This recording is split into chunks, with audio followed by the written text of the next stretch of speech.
বিসমিল্লাহির রহমানির রহিম। আমরা সবার আগে মহান আল্লাহর কাছে আমরা শুকরিয়া আদায় করি। আপনারা জানেন যে আজকে কেরানীগঞ্জের এই বিশেষ আদালতে বিডিআর হত্যাকাণ্ডের বিষয়ে বিস্ফোরক মামলাটি আজকে প্রথমবারের মতো এই আদালতের বিচার কার্য শুরু হলো। আর ইতোমধ্যে আপনারা জেনে থাকবেন যে হত্যা মামলাটির মধ্যে 277 জন আসামি তারা নির্দোষ সাব্যস্ত হয়ে তারা খালাসপ্রাপ্ত হয়েছিলেন। 256 জন তারা হত্যার অভিযোগ প্রমাণিত হয় নাই, তাদের বিরুদ্ধে শুধুমাত্র 10 বছরের সাজা হয়েছিল 380 ধারায়। তো এই 256 জন এবং 277 জন আসামি, তাদের মধ্যে 30 জন আসামির বিরুদ্ধে সরকার পক্ষে একটা আপিল ফাইল করেছিল, মহামান্য হয়েছিল। এখন প্রায় 250 জনের অধিক মানুষ তারা নিচের কোর্টে এবং হাইকোর্টে মিলিয়ে তারা খালাসপ্রাপ্ত আছেন।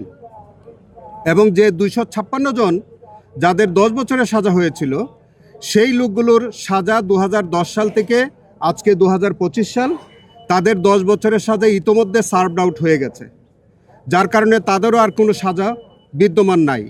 ফলে টোটাল আসামি এখন মুক্তির অপেক্ষায় ছিল বা তারা জামিনের জন্য হকদার ছিল প্রায় 500-র উপরে। আজকে আমরা মাননীয় আদালতে এই আসামিদের পক্ষে, সবার পক্ষে আমরা জামিনের আবেদন করেছিলাম। মাননীয় আদালত আজকে সব কিছু বিচার বিশ্লেষণ করে তিনি একটি অপিনিয়ন ব্যক্ত করেছেন।